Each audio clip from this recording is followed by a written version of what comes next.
regular meeting of the Planning Commission, City of South Haven, for Thursday, November 4th, 2021 will come to order. Marcia, if we could have the roll call, please.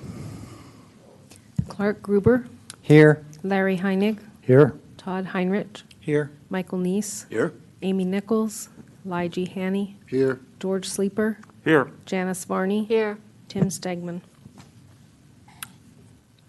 We do have a quorum. I will entertain a motion for approval of the agenda. I'll make a motion to approve the agenda. Support. Motion made and supported to approve the agenda. All in favor say yes. Yes. Opposed, no. Motion carries. I will entertain a motion for approval of the meeting minutes of October 7th. Make a motion that we approve the meeting minutes from the October 7th meeting. I support. Motion made and supported to approve the minutes of October 7th. All in favor say yes. Yes. Opposed, no. Motion carries. Next item on the agenda is for interested citizens in the audience to be heard on items not on tonight's agenda. Is there anyone who would care to speak on something not on tonight's agenda? Seeing none, we'll proceed to old business. Item number 6, the new Everett Park Phase 2 PUD amendment. Travis? Yep, so at your last meeting, you continued and then concluded the public hearing on this item. At the time, the applicant indicated that he would like to go back and modify some of his plans to kind of bring them into alignment with what some of the commissioners were asking for at the previous meeting. And so he is back here tonight. What you have in your packet is his updated site plan. Like I said, the applicant is here on hand to discuss that with you this evening and talk through any additional items that the Planning Commission may wish to discuss tonight. Okay, Mr. O'Connor, would you like to come and update us on the new information you have for us? Can you put the site plan up there? Or? Yep.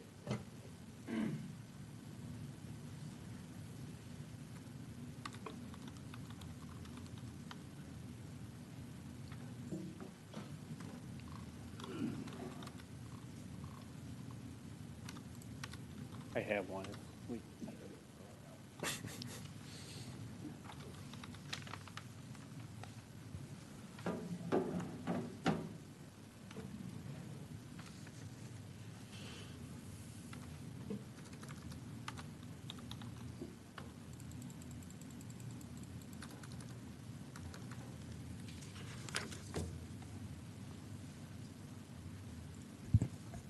Through the magic of technology, it begins to appear. Why did I drive all the way downtown to pick that up? Yeah, so I appreciate you guys sitting down with us again. Yeah, I heard everyone's comments last month. Again, this has continued to be a phased development. This request is just for the 11 units along St. Joe, and we're now proposing the duplex units along Everett Parkway. But wanted to, I heard last month we wanted to see kind of what the vision or the master plan is. This has always been a phased project since its inception. This is how we see it, but again, it's something of this scale is going to take time, and we're going to have to work together to come up with what makes the most sense. What I feel makes most sense is to start on this next phase of development. So that's what's on hand here, and I welcome any comments. But this was prepared, taking into all of the comments made last month and understanding some of the comments from the public as well. Questions for Mr. O'Connor? Clark? Yeah, I appreciate the changes to the new vision, slight changes. The duplexes, are those going to be able to be units being able to be purchased individually? So could someone, as like a twin home, buy one half of one unit? Correct. Excellent, It'll be 18 units. excellent. They'll have condominium documents, but you'll buy, unit number 7A or however Okay. you label them. Nice. And I understand from the write-up too, you were able to work on the road to allow, I think we got Mr. Dopp said, Engineer Dopp was happy now with being able to get equipment back there if needed. So you guys worked on that. Correct, yep, we worked with Brad and Travis and Mr. Dopp on that. So the road will not, at this point, extend all the way to Able, or Able will not extend all the way to Indian, I'm sorry. But there will be kind of a gravel cul-de-sac, from my understanding, that'll be able to stage emergency vehicles in the unfortunate event. So, Good, I think that was a couple of the big things that came through. Will that road eventually go through, or is it going to? yeah, we're showing it. Yeah, I see that. I've seen this in other developments, and it just gets really dirty, and Yeah. people don't use it, and there's trash on it, so we Makes just thought, sense. hey, let's make it safe, but no one's gonna use it anyways. Mm-hmm. Everyone's gonna use the newly created road down Everett Parkway. I noticed in the original project that was approved back in 2006, there was 198 residential, and 36 of those were single-family. If I'm counting correct, if you're going to build those along St. Joe, that gives you 31. Am I correct in that, or do you have other ideas? Again, this is just the master plan of what's proposed. The Okay. request at hand here is just the 11 down St. Joe and the 9 duplexes down Everett Parkway. What we're proposing here is continued single-family development on the southwest quadrant, the multifamily and the multi-townhome tenant on the far easterly quadrant. That makes sense, I So- think.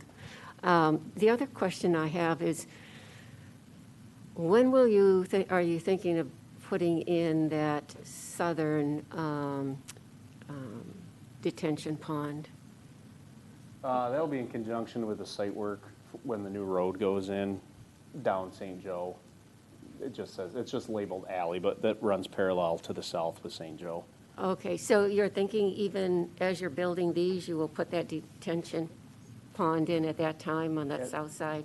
So that detention pond is sized for the entire Uh-huh. development, but it just economically, it makes sense to put the entire pond in Okay. as you're doing the site work for the first road that goes in. Yeah, my question arose because I wasn't sure how, I mean, if the houses you're going to build would depend on the northern site, but as long as you're building the southern detention, it will certainly Yeah, accommodate those. those southern houses down St. Joe will be 100% serviced by that new pond, Okay, so. good.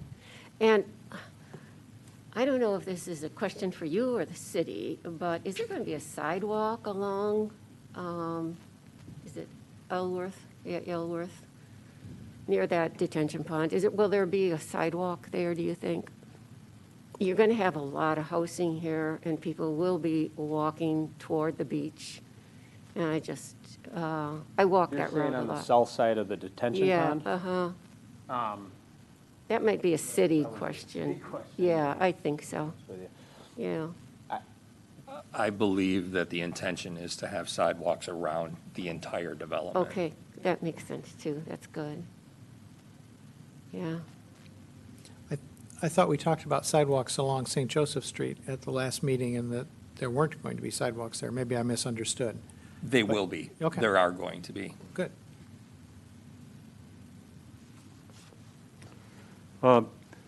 Matt, I had a question, and I don't know, this could be for Travis too. I'm referring to page 11 of the agenda packet, but it talks about with the 3 additional single-family homes along St. Joseph Street and an extension of the stormwater detention basin into the future retail area, the addition of 3 detached single-family homes along St. Joseph Street effectively removes the previously approved extension of Spencer Street that would connect Indiana and St. Joseph Streets. And I was just wondering, do you know which parcels those are? I'm thinking it's 29, 30, and 31, but, Correct. okay. Again, I think we're providing adequate circulation. I mean, I get it, but I think, you know, this is a plan we put some time into that I think makes the most sense. Eventually, will the, I guess that's a little stub of Spencer Street, will that kind of continue on up toward, what is it, Indiana? Or is it going to, or will it stop at basically at the, or will it just is that all it's going to be right Well, there? no, it's basically, there's 3 ring roads as Oh, I see. conceptualized that will not dead end. I but got it. will empty into Everett Parkway and Able. Okay, yep, I see that now. Thank you. So you can access to the west or the north. I have a question maybe for the city as well. The open space, does open space now include the detention ponds as well as maybe the trail? Yes, it did. In fact, if you can actually see my little comment boxes up there, I actually calculated the square footage, and I guess I forgot to remove those, but if you click on them, you can open up and actually see how many square feet are there. What I did was I calculated everything inside of Phase 1 separately, and then what's allowed in Phase 2 with that large detention pond. I didn't even factor in the trail, and they meet the requirement for the minimum open space or required space that is required for there. But that particular area has over almost 72,000 square feet of green space in it.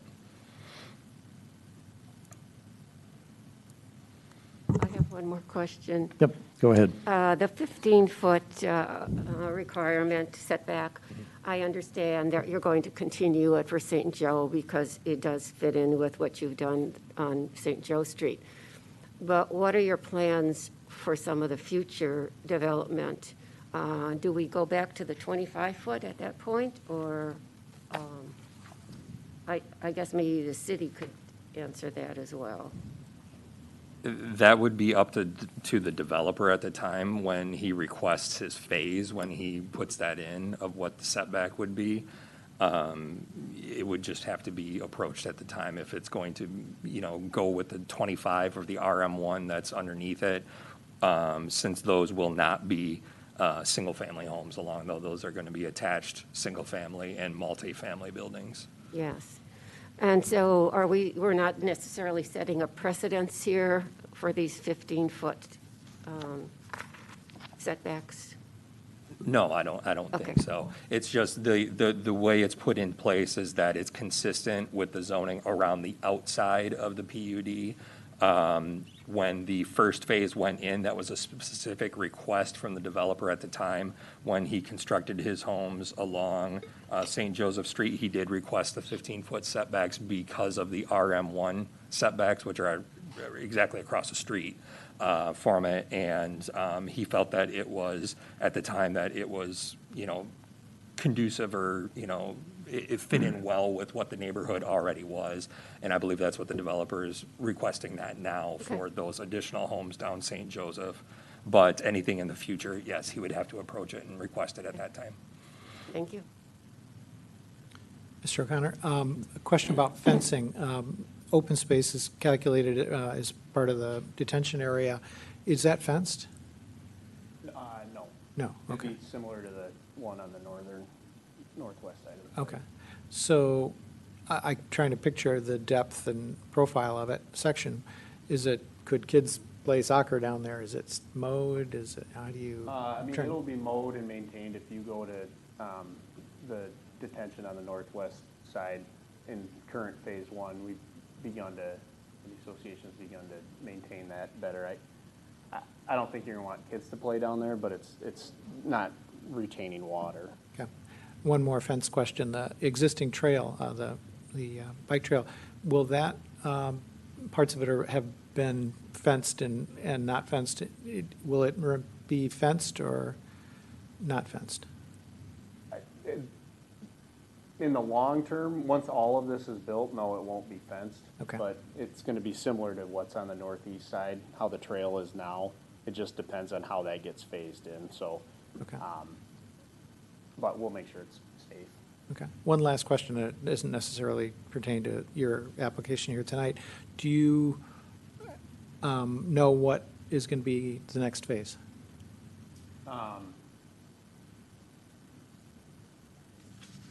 I mean, on this application, No, after this. after this application, I think it's gonna be probably to the northeast, with continued duplexes, but, you know, the market certainly dictates Okay. that, so I could answer that question for you. And So you'll know how well those sell and have a better feel for it. Yeah. Yeah. Yeah. Good, thank you. Yes, Matt, so in the, on page 12, it talks about completeness of submittal, and it talks about one of the things that wasn't submitted was proposed use and occupancy restrictions that would be contained in the master deed. Now, with the master deed, is it something that's already exists for existing Phase 1, and is it just going to continue on, or is it going to be something new? And as far as use, occupancy, and restrictions, are there going to be any restrictions like, for example, no short-term rentals or anything like that, or is it not really known right now? There won't be any restrictions on short-term rental. Okay. But the master deed's gonna be consistent with what's been amended in Phase 1. There'll be a new association for, call it Phase 2 or the northeast or the southwest, but it'll follow the same format. And Brad and I talked about that. I understand that that's not, a draft of the master deed's not included, but we wanted, before we had council draft that, we wanted to have this discussion. Okay. Anyone else with questions? I have, I didn't get to all mine, I'm sorry, but that's okay.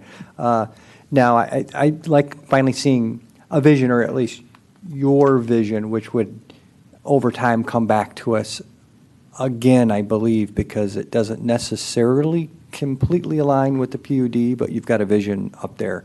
Is that what what would happen? Let's say we're approving these changes here for Phase 2 that doesn't give any blanket agreement to any of the presented future up there that Mr. Conrad just decided to show to us because we kind of asked for it. We're not making any agreement to that, correct? Yes. So if This he is just decides, Phase 2. I want to go with this residential, or if I want to go with this future phase at the top, that would come as another change to that approved PUD. Okay.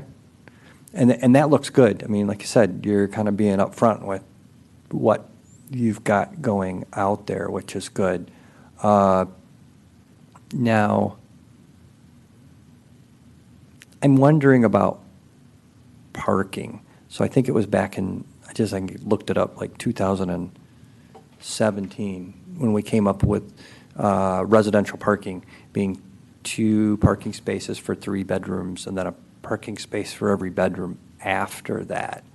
And I think that was before the last 2 PUD changes that came through on the original phase 1 here. I just want to make sure from staff, is that new requirement going to be applicable here to Phase 2? Yes, it will be. It's an entirely new phase. When we had the handful of homes that were left over from the initial phase that was approved 15 years ago, they were using the 2 spaces at the time. When the parking was updated, typically what you do is allow them to finish that phase out. This only had a 20-house maximum in it, so that's how it was permitted to continue. With the exception that any new phase that goes into the future has to be either defined and set aside by agreement with the Planning Commission in the master deed stating how many, parking spaces Okay. would be permitted, or it would have to follow the use requirements outlined in the ordinance. Okay. And let's say that we just made some changes to outdoor attached fireplaces. as something new. Is that something, I guess the question is, as we make changes to ordinances, is our approval now locking Mr. Connor into things that are today? So if we have any new ordinances, that wouldn't necessarily fit with him, or he's part of that stake in time? Because I just say that as we make these changes, the short-term rental ordinance came up after the original PUD, so I'm wondering, well, that doesn't even apply to them. I'm trying to get a better understanding of when we make a change with an ordinance. I was really surprised that the additional 5-bedroom homes only have a spot and a half, 2 spots. So I'm trying to see how we make long-term decisions and how they relate to properties like this. That's exactly the reason why I asked the applicant to formally request what his, state it to you what he would like to see. Okay. And then work it out with you all here, because the previous phase, it was not defined. It was not defined. And typically with any planned unit development or condominium, you define those items in there, so it is laid out for any zoning administration in the future for all phases, or the phase that's being worked on as it's adopted. So if it takes 15 years to go through, they're locked in at whatever was agreed upon at the original approval. Okay. So that's why at this phase, any future phase is going to be locked in at whatever's set with the agreement between developer and planning commission. Okay. That does bring up an interesting question in regard to a 5-bedroom home, and I think some of those along your new ones are. Elkenberg. Pardon me? Elkenberg. Elkenberg, R5. And people can decide to either buy those and live in them or use them as short-term rentals. So where is the parking then going to be for the additional? I say, you probably won't be involved at this point, but if the person who bought the house wants to make it into a short-term rental and they only have, say, 1.5 parking spaces, what happens?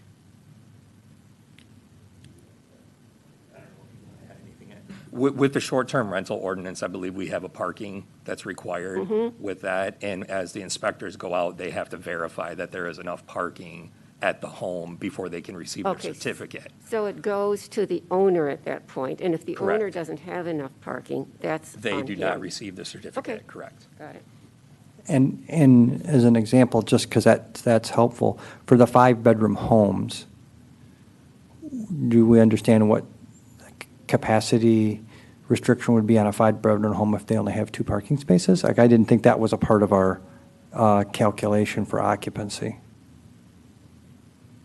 I thought that was just, parking wasn't a part of our occupancy permit for a short-term rental. The short-term rental, folks will know this a lot smoother than what I do. What I understand, and Travis, you can help me out if you know anything more about this as well. When I've spoken with them about that, because parking has come up in other situations. We, for example, had a home that had 8 bedrooms in it that what we knew was going to be rented as a short term. They have a maximum occupancy number, apparently, that they can meet. They cannot exceed that. And then when I was told that as the inspection teams went out, they made sure that they did have enough parking available off-street for these folks that would be there for the amount of bedrooms.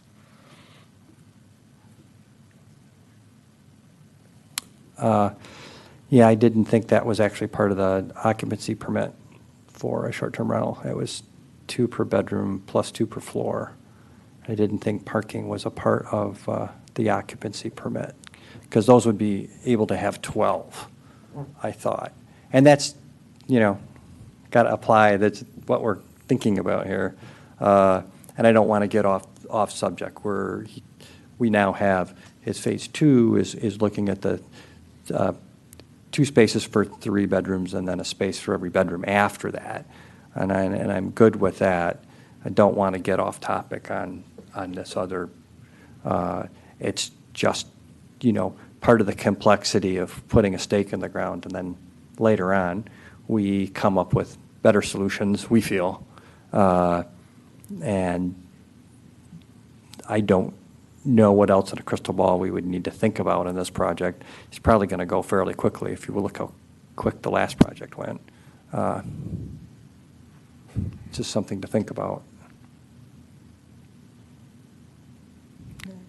I think those were actually which was the future, which you did that, and we've talked about parking and the PUD. So I'm good with the questions and the answers that we got from the applicant.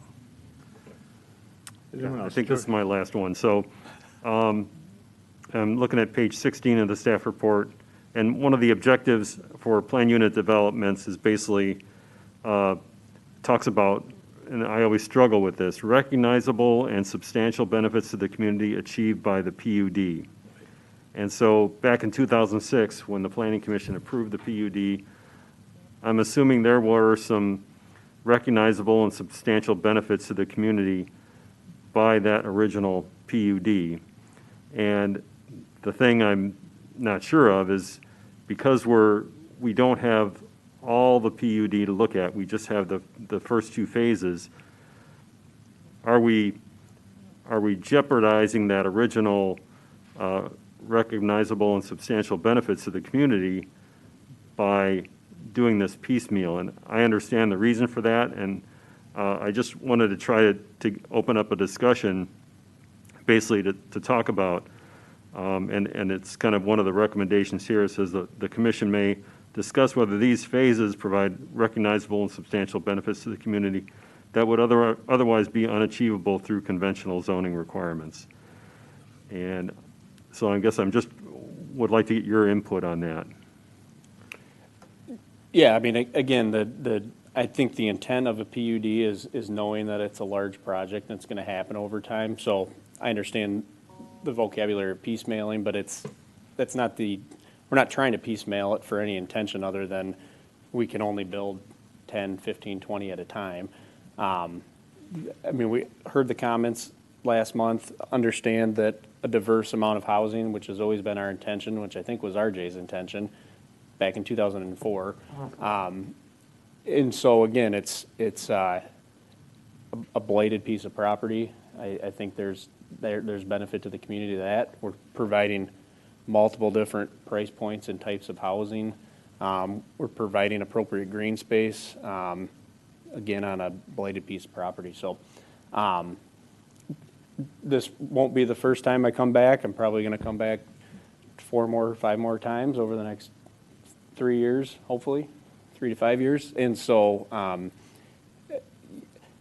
I feel it provides continued, we're hiring local construction contractors. I mean, we're adding, again, to a vacant piece of property in the middle of a neighborhood. So that, to me, I don't know if that answers your question, but that, to me, I believe it's providing value to the community. So, And George, It did. Thank you, Matt. I had the same thoughts, George. And in my mind, I separate two things here. I think Matt has been responsive to the issues that we've brought to him. I really don't think it's Matt's job to worry about the benefits to the community. That's our job. We're partners in this PUD. But I go back to something Clark said. Clark said, it depends upon that crystal ball. Well, when I read the original crystal ball for this location, we're not going to be anywhere near it. But that's not the developer's job. We got that little clause in there that talks about market rates and how that can make all these changes, for the good of the market. So I think the lesson for us as a planning commission is, and I like working with Matt. Matt's listening to us. He's being responsive. But I think we should be very careful in entering into PUDs in the future and figuring out ways that we can have that vision be more solid rather than just a recommendation that's going to be torn apart phase by phase. And I've only been in this position for 3 years, and I've read a lot about PUDs and how they're supposed to help the city. I'm feeling a little bit like we're not getting our part of the deal out of this. But I don't put that on Matt's shoulders. He's playing the game as not, it's not a game. Yeah. He's a developer, he's got his interest. We're representing the city, we have our interest. And that's why we talk about it. I think the problem might not be with the PUD concept, but with the phasing concept. Yeah, Go, Todd. I'd like to respond to Mike. I was trying to clarify my thoughts about this today, and I wrote a couple of paragraphs. When we become a partner in a planned unit development and use that tool, the city modifies its zoning ordinance Right. for a particular reason. And Trailside is the other part of that. In return, Trailside agreed, not Matt, but Trailside agreed to build much-needed multifamily housing and apartments. And that's been repeated a lot during these last 2-3 revisions.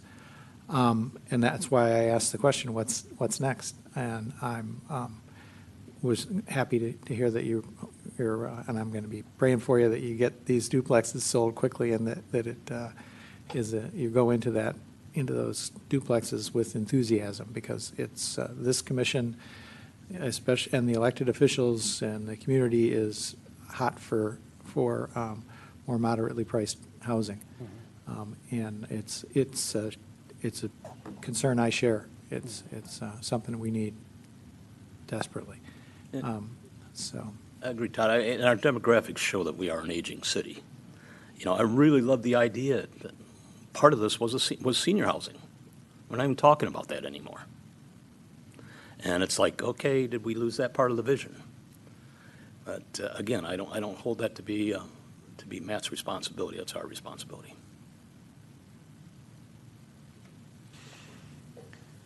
Mr. Chairman, can I address a question that was raised by the commission a few minutes ago? Yep, certainly, go ahead. Thank you. A couple minutes ago, a question was asked about the short-term rental ordinance and how maximum occupancy was established. Per the ordinance, maximum occupancy is established based on the lesser of either a total occupant number or the number of occupants is set per bedroom and per floor.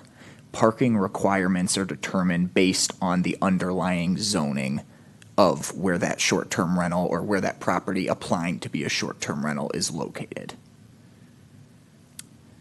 So in this particular situation, the underlying parking for that particular spot is only providing 2 off-street parking spaces. I believe that would be correct. But how does that relate then to the occupancy maximum for that 5-bedroom rental? Would that still be 10? Your maximum occupancy would be based on bedrooms. Right. Your parking's going to be separate. Right. So but still the maximum occupancy is going to be 10. Because, 2 per floor. 2 and then occupants so per it'd be bedroom, 12. So it's plus a 12. an additional 2 per finished story. Up to a Right. maximum. Up to a maximum 12. So it's a 12, and then you just have to make sure they have 2 parking spaces. Correct. And there is built into the ordinance, there is an application for an increase to maximum occupancy, which can be granted for a number of reasons. And reason number 1 listed is a parking site plan allowing sufficient access for emergency vehicles. So there is an option, presumably, that you could apply for more if you're addressing the adequate parking. In my experience, we don't get a lot of applicants to go above the formula established in the ordinance. Right, but whether that particular home has 2 parking spaces or 4 parking spaces, the maximum capacity is still 12. I believe that's correct. Right. So even with 1 parking space, if that was the underlying ordinance or underlying for that zone, it's still going to be a maximum of 12. The I ordinance. believe that's correct. The ordinance actually follows the use. The of use. it. So, and I understand what you're saying, Clark, about how it was established many years ago and it was followed out for the full 20. But I think it would probably depend at this point if the short-term rental crew goes over there and look at it and say, this is a single-family home, you only have 2 spaces, you're only going to be able to provide 3 bedrooms, and that's it. I mean, they may approach it that way.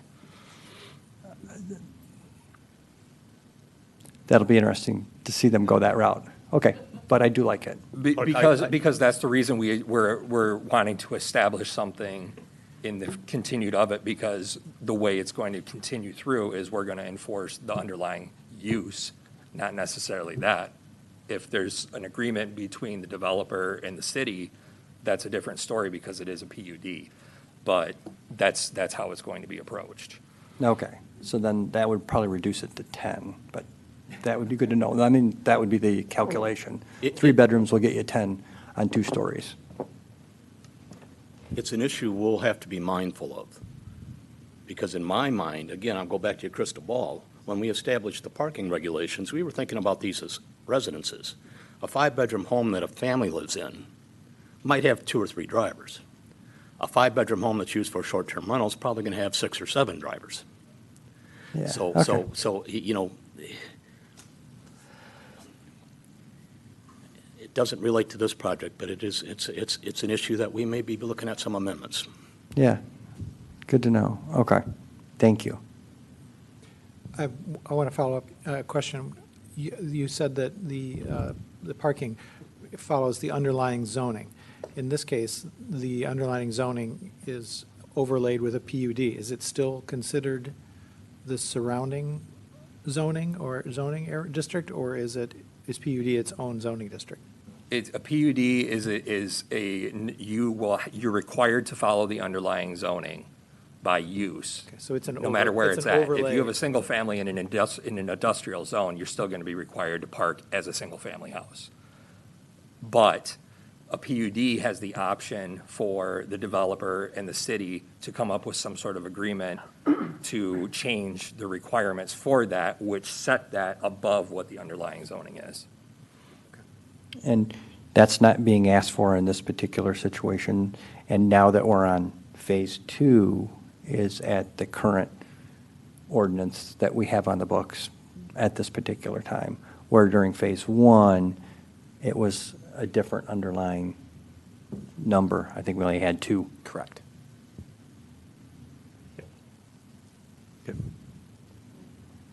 Any further questions? Are we ready for a motion?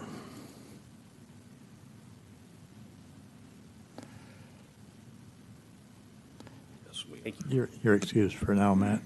Thank you.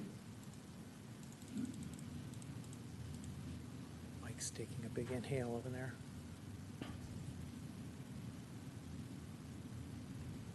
I'll make a motion that the Planning Commission approve the application with the 7 conditions outlined in the staff report. This is a recommendation to the Oh, I'm sorry, yeah, recommendation to the city council. city council. Yes. Okay. I'll support. Motion is made and seconded to recommend approval to the city council with conditions. Any further discussion? Any questions to understand the motion? Just a comment. I want to thank the applicant for the work that he did in the past month to address the issues that we brought up last month. That was commendable, and appreciate that, and look forward to the effort that you're going to make sure that we continue to think about the amount of affordable houses that are going to be a part of this PUD in the future. So thank you for the efforts that you make, and I look forward to when you come back for us in June or July, talk about how these duplexes went off the market quickly, and you're going to do much more in the future. So thank you. Any further discussion? Marshall, let's have a roll call on this. Barney, Yes. Gruber, Yes. Heinrich, Yes. Neese, Yes? Hanny, Yes. Sleeper, Yes. Heinig. Yes. The motion does carry. Next item on the agenda is master plan items for discussion. Is this Brad or Travis on this one? Or both? I can start it off quickly, and then I'll just kind of turn it over to Brad. This is a continuation of what you began discussing in September. It was, I believe, with these three objectives that were brought before you. Now, these are basically related essentially to plant materials and landscaping requirements, as well as the construction of street boulevards, which function as stormwater conveyances, as well as visual amenities. Municipal and private projects, in particular those areas along Williams Street and the Black River and other areas as identified, and to provide guidelines for the planting of low-maintenance grasses, native plantings, and other plant materials in rain gardens, which help in filtering runoff from nearby streets, parking areas, and lawns. Along with that is a review of the addendum of the recommended plant materials and landscaping and a consideration of additional specific guidelines for filtering and rain garden materials. And then Objective 5 is a discussion of the desirability of providing regulations for wind energy systems, which, again, we already have in the ordinance, and then solar panels, which we do not have regulations for. The Planning Commission indicated desire at the September meeting and continuing to explore the solar regulation of solar panels. And so this discussion tonight will be a continuation of that. And then I think Brad will kind of brief you a little more on the other two objectives, which I think are going to be a little more involved. So. Yes, the two objectives that Travis was speaking about are the final two objectives outside of the solar energy conversation that we're going to have. They are probably going to involve a lot of work with the Public Works Department to try and structure something for natural drainage capabilities throughout the city, especially in the areas that were pointed out. And the other is, Travis, did we go into the views at all?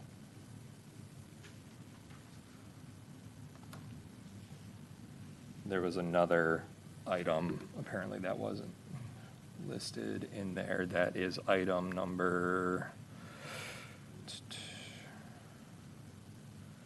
6 on your list. If you go back to the natural resources and sensitive environments. Oh, wait, no, that's not it. Maybe I'm looking at it. I'm sorry. I'm jumping ahead of myself. Okay, so one discussion, I think that we should continue our solar discussion about the types. I will be able to bring in some examples of some surrounding communities in a city setting that we can talk about structural, so roof-mounted solar array systems, and also ground-mounted solar array systems. Ground-mounted systems are usually approved through a special land use, method instead of being a by right as you would get for something mounted on a roof. In the city of Grand Rapids, for example, they do permit in any residential district, a home can install a solar panel array on the roof. However, they have a regulation that states that it cannot be facing the street unless it's a south-facing roof that they have to use it just due to the item or the location of the sun up at this far latitude. So I will be able to bring to the December meeting some examples of what we have in the surrounding areas for that. In typical, when you write these types of ordinances, they can be broken down into commercial grade or non-commercial residential grade. We don't get into commercial grade on scales in small cities like this because you will not be getting a solar farm here in the city of South Haven. So that's something I will have ready and prepared for everyone at that time. And then the other item, like, as I mentioned, we'll probably have to work with the Public Works Department, and that's probably going to take several months to work that with them. We may be able to invite, create some sort of subcommittee or, something where we can get the Planning Commission working with them to kind of suggest and to speak with them about the direction that the master plan would like to go, and possibly how something like this could be incorporated throughout the city. So those were the final items off of this part one of the goal list, outside of the plant materials and landscaping. Travis did contact the city arborist about that. And we have yet to sit down with Tim to discuss further any other ideas that he would like to go through with that. We have received from the public as well several, recommendations and suggestions about natural materials to be planted around town to benefit not only rainwater and stormwater, but other items as well. So if you have any questions, we can discuss that, but these items are probably going to take several months, and we probably will not be able to wrap them up before Christmas, as we had initially thought we would be able to wrap these all up by the end of the year. And I just wouldn't, in bringing that to your attention, that it's probably going to take a few months to work through. Okay. Travis, do you have anything you want to add at this point? Now that you guys have bounced at once, I'll give you each a rebuttal, and then Nope, I don't have anything else to add. what I would like to do is let's just take them one at a time and see what commissioners' comments would be right now, just to give any guidance to each of you to go forward. Let's take first of all the plant materials and landscaping. Anybody have any comments on that? I like the idea of using natural resources to address drainage issues. I think that's something we really need to focus on before, instead of tearing something up. Let's build things up via our natural resources. So I love that idea. I also like the idea of getting more input. So I would love to figure out a way to get some input from our community on this piece of it, because it's not just going to be the drainage, but we want things to look nice as well, and have our community continue to grow its ability to be environmentally safe and sensitive. So I love that we're going in this direction, and I just look forward to figuring out a way to get more people involved and get more opinions involved in the process. Okay. Michael, did you have some comments? I just have a question. Throughout our city, we have people who are planting in the Boulevard area, and I don't know if they would have to follow. First of all, I don't know if it's permitted, and second of all, if it is, if they have to follow these recommendations. You're correct. It is not permitted. The Public Works and they do not like that. That people do that. They don't like anything placed in the boulevards and the public rights of way. Are you saying you said boulevard, are you talking about the parkway or the center of a divided road? Not the center of the parkway, where you put your trash can. Right. I didn't realize you weren't allowed to. All trees, I believe, that are planted in those areas are supposed to be approved by the city. But if somebody replaced ground cover, say a creeping ground cover replaced the grass with ground cover, that's okay? I think they don't mind if you're, doing grass or something like that. But if Maybe you're planting trees and things that. Nothing vertical. Exactly, Okay. yes. I believe that's the way it is. So that sparked another question that really piggybacks off of Janice. As we move forward with this, will we assure that folks aren't going rogue and doing whatever they want to do, and not just be a situation where Public Works doesn't like it, but we actually do some enforcement. I really don't know what the status of enforcement is on that right now. And that would be something that we would have to talk to like Streets Department about. It probably could be part of the discussion that with this natural planting. This is a good time to have that discussion. Yeah. Since we're making recommendations. Yep. But I don't think enforcement is our responsibility. No. It brings to mind a meeting I went to a long time ago. Bob Fry was a guy that wanted every street in South Haven to have curbs and gutters. Didn't like some of the new things that were being put in where there were not curbs and where water could go into what we would now describe as a bioswale.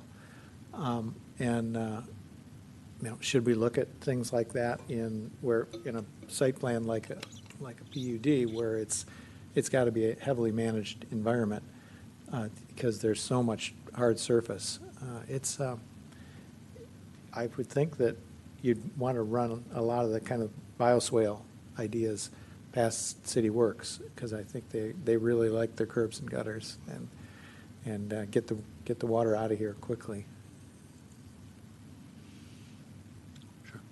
Does this process, is this signed off by the city engineering department? You know? We haven't even addressed them yet. We wanted to speak to you about reaching out to them and kind of inviting the groups to get together to discuss, what the planning commission's goals are, what the community goals are, and how do we further, bring them forward into the future, and how are we able to coordinate it with the other departments. And Mr. Chairman, you bring up a good point when you mention, enforcement is not your role. However, I would encourage you all to at least consider that as one of the many factors you think about when making your decisions. The exaggerated example I like to give is if you all want to implement a requirement that requires an incredible amount of enforcement to be successful, and the city doesn't have the capacity to enforce that, is that really the best policy to put in place then? So all that to be said, you're absolutely correct. Enforcement's not your job, but considering it among the many other factors you all consider is encouraged. Yeah, right. Yeah. I just had a couple of suggestions. Take the red mulberry off of there. I have seen people leave the sidewalk and walk in the street to avoid that mess. One more, sumac. Some of that stuff is pretty poisonous now. Maybe what we allow is not, but enough said. Larry, The fragrant sumac, huh, Larry? Yeah. Larry, to your point, I obviously the chairperson is not here tonight, but I spoke with him this afternoon. He had potentially another recommendation, and this will just be something again to be discussed by the Planning Commission, was instead of identifying a list of recommended plantings, he had said as potentially as an alternative, if it's going to be a shorter list, simply identifying plants or plantings that are undesirable or that essentially would be not allowed. That's just an idea that he kind of threw out. And again, that'll be something for further discussion. But if that list maybe can be shortened and we can just include items like sumac and those sorts of things in that list, that may be an easier way to go about it. Yeah. So, Okay. Black walnut. Well, those are useful, though. Messy. Okay. Anything further there? No, I look forward to the work being done on this because I think it also will set a nice baseline for us to be able to evaluate where we are at in the city. Separate from enforcement, it might help us to set some priorities where we need to take a look at some streets. Some of them are my favorites that don't have sewers and things that are raised here yet that could be looked at. Okay. How about the solar energy? Any comments to guide staff on that? I just am glad that we're looking at that because I get advertisements on the email, on my internet all the time that for like really super discounted solar energy projects that, sound inviting, and I'm glad we're getting ahead of that, because I think it's gonna come eventually. Yeah, I did include in the packet, there is something in there from Forest Home. It's a township. It's up near Bel Air, Bel Air, right on Lake Bel Air. And I wrote this a couple of years ago, but as I said, it's probably going to be a lot more beneficial to bring back something I think that is more city-related than township-related, because this one goes into descriptions of, large-scale solar projects and things like that, that we really will never get into. Well, we will never get into it, and we should make sure we prohibit them. Yes. We just don't have this, we don't want to tie up all of our industrial space with solar panels. We need industry that supports workers. And I appreciate when you do the work, that the examples that you show us too. It's with the newer technology sometimes, to see photos and examples helps us with better understanding too. So we don't blindly try not to say, yeah, that sounds great, and then having never really, I'm sometimes a visual guy. That's why I like the site plans. Clark, I agree with that too, because I think staying ahead of that technology curve is going to be pretty important. I mean, who would have thought years ago that you can now buy shingles for your roof that are solar? And you can actually drive past a roof now that is solar, and you'd have no idea that it is. Looks like ordinary shingles. Yeah, my, sort of like with stormwater, whether it's wind generated or solar, there's a big engineering question here with backfeeding in the system and what its capacity is. So I'm glad that we're looking at this and we're moving, but this is a this is a big public works question as well, or utilities department question. And I hope the engineer gets on board with it early on. I'm sure they must be hearing a lot in their professional development work. Give you gentlemen something to work on? For several months, yes. Okay. Good. Mr. Chairman, before you move on, Yes. This is a topic that it might be advisable to seek some public comment on, if that's pleasing to the commission. Tonight? If you all are wanting to hear from the public, this is an item it could be appropriate to seek feedback from. Yeah. Well, we certainly will when we get into it further, but if anyone in the audience would like to speak on any of these things we've been talking about here, step to the microphone. Can we discuss the trail side, or is the trail side not included? No. Yeah. No, we've already disposed of that. Why there's no public comment involved with that? Because we had public comment last time, and they changed the design, and then we had no public comment. We held the public hearing 2 months in a row. We held the public hearing open and held it a second month, and then we closed the public hearing. But the design changed, the whole design changed. There's no public comment when they changed it? I don't understand how this works. They changed the entire design across from my house there, across from Everett, and then we don't get to comment on it. The parking is rural. They're gonna have short-term rentals across from my house there, and they're not gonna have any parking, like they don't have any parking right now for short-term rentals. I don't understand why we can't comment. The design got changed. There should have been an item on the agenda that said public comment. It's not the same thing we looked at in the last meeting. It's completely different. I'm gonna bring this up to the council because I think this is not right. We're not going against the right laws we have here or whatever. This thing gets pushed through without public comment. I don't understand how this can happen.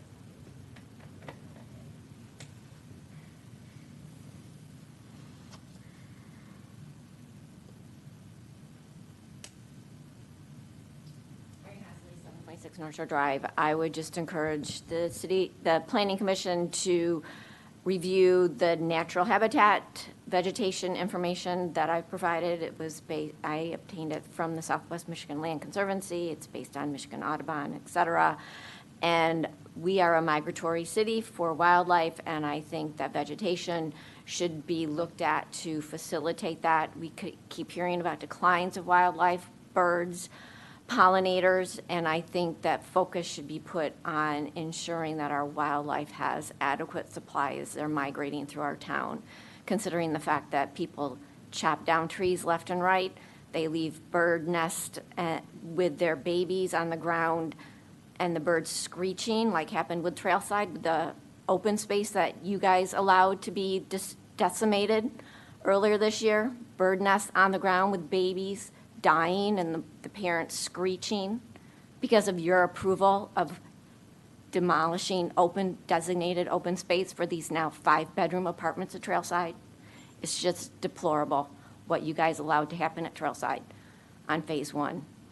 And I think to reconcile, we need to start taking care of our wildlife and our residential year-round residents, which is not being done by this committee. Thank you. We have received that information that you sent to us, and it is part of the file that will be analyzed as we move forward. Thank you. And I look forward to participating.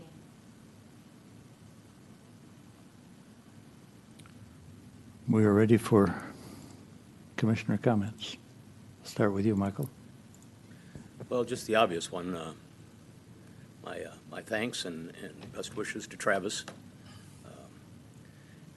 I'm thrilled that you're getting a new opportunity, but the best compliment I can pay you is when we have our meetings, it's not uncommon to have 80, 90, 100 pages to read through. I'm not a city planner, and it is absolutely wonderful to have the confidence when I read the staff recommendations that I know what kind of thought went into it. I have not always felt that way as a commissioner. So I want you and Brad to know how important that has been to my service as a commissioner, and I really appreciate it. Secondly, above and beyond, your calls to make sure that we're up to speed are also good reminders to get back in there and read it again. So that's wonderful. So thank you for your service. I know Battle Creek's lucky to have you, and we're going to miss you. Yeah, I certainly echo what Michael says, and I've known Travis personally as well as professionally, and I have to say that I'll miss him, and I wish him a lot of luck in his new job. And I do want to thank folks who prepare our packets. It takes me a while to go through them, but once I do, I really have a sense of where the discussion will lead. So thank you, all of you. Best of luck to Travis. That's my comment. Thank you. Matt kind of ran out of here, did a nice job of thanking Matt for listening, making some changes, and working with staff. So it wasn't done in a box or a vacuum. And when it comes to staff, I think, Travis, you've done an excellent job, how quickly you came up to speed in seriously understanding the role, taking the classes. I think your attention to detail is really good, and I appreciate the communication, knowing if we have questions prior to our meeting that, we come prepared. And you're going to be missed, and it will be a gain for them. So thank you. Thank you, Travis. I hope that there's somebody from Battle Creek that's tuning in tonight to see what sort of send-off you get, because it's good. But thanks I've learned a lot from my brief time I've had with you. Well, I called you earlier, told you how much I appreciate you. But also I want to make a comment to my fellow commissioners. You guys, I started here not too long ago, sitting in this seat, and was a little uneasy about the opportunity to serve. And you guys have done an awesome job of role modeling how to go about doing that. So I wanted to first and foremost thank you for that publicly. But secondly, this work that we're doing is important. And I think it's incumbent upon our constituents in the community to continue to give their input, continue to put the pressure on us, put the fire to our feet to make sure that we continue to do what's best for this community. But at the same time, I think we got to make sure that we have the kind of discourse that brings honor to this place, that brings honor to the people in this community. Because everyone up here is giving a tremendous amount of their time to do what's best for this community. And I don't want to come up here and feel as if I've let anybody down. That being said, that could happen because there are decisions that have to be made and things that need to be done. I just really want to encourage some good discourse because there are people who won't come sit in these seats because they don't want to be talked to in a certain way. And if you want good people in these seats, we need to make sure that we honor the effort and the time that they put in to sit in these seats. That's it. Thank you. I too echo the thoughts, Travis, of how rapidly you've taken hold of this job and the quality of the work that you've done. And our loss is Battle Creek's gain. I also want to compliment my fellow commissioners. PUDs are not easy things to deal with, and you always come prepared, and I thank you for that. With that, any staff comments? Okay. I will entertain a motion to adjourn. I make a motion to adjourn. Second. Motion made and seconded to adjourn. All in favor say yes. Yes. Opposed, no. We are adjourned. And thank you, Larry.